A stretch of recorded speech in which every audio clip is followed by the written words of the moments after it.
If you are using the Islandora Scholar solution pack to ingest citations and theses, you are probably making use of the automatic citation generation tools included in the template. Citations are automatically created based on your object's metadata, and you can select different citation styles to display, as you can see here. This is powered by the CSL module. You can find it in your modules list and turn it on if it isn't already there.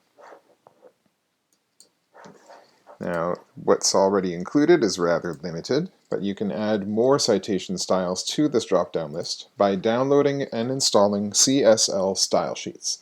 CSL stands for Citation Style Language, and these style sheets are a standard used by many publishers and academic tools such as Zotero, RefWorks, and Mendeley.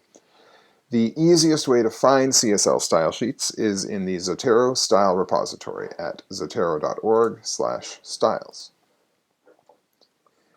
You can search for the style you want to use, and there are hundreds available here. Let's add the MLA 7th edition to our site. So we'll start by typing MLA, and you can see it filters very quickly. There are multiple options here. You get a preview of each one when you mouse over it.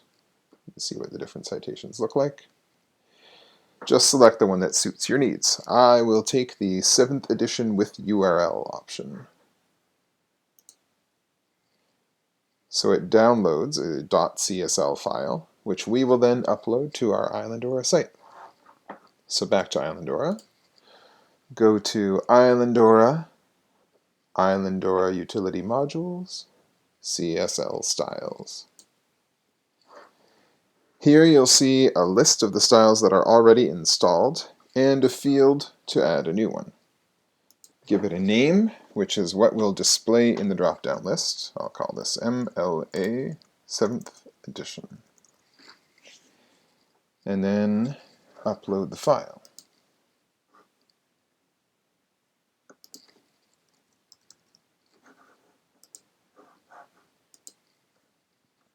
And there it is. Once we close that, let the page refresh. Take a look at your object. And there's MLA 7th edition as an option. Click on it. You get another formatted citation.